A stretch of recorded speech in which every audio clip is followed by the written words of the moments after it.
একই পথে হাঁটবো, ঠিক কিনা? সুতরাং আমাদের সাবধান থাকতে হবে। আজকে 9 তারিখের নির্বাচনটাকে সর্বোচ্চ গুরুত্ব দিতে হবে আপনাদের।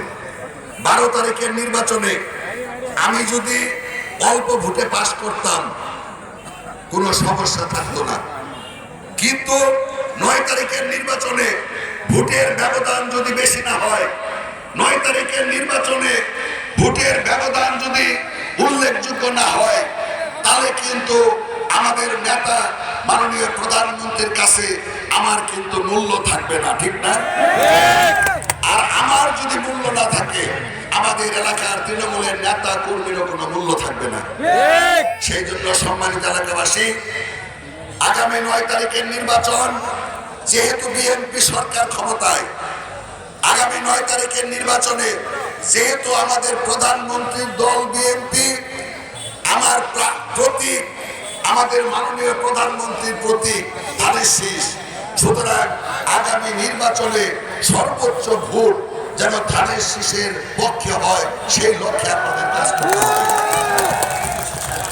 সম্মানিত এলাকাবাসী, আপনারা জানেন যে আগামী নির্বাচনের আর মাত্র 3 দিন বাকি, ঠিক না?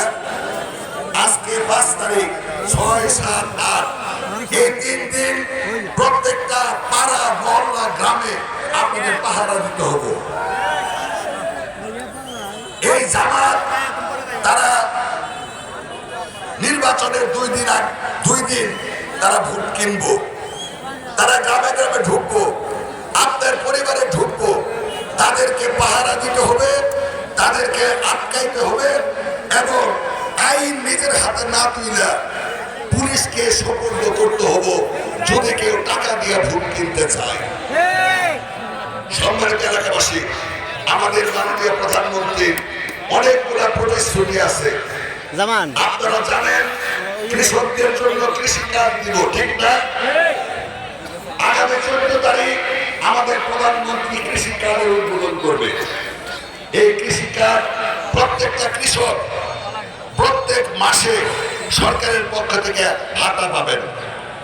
আপনারা জানেন আগামী আমাদের এই প্রধানমন্ত্রী ইতিমধ্যেই ফ্যামিলি কার্ড মহিলাদের জন্য প্রত্যেকটা পরিবার থেকে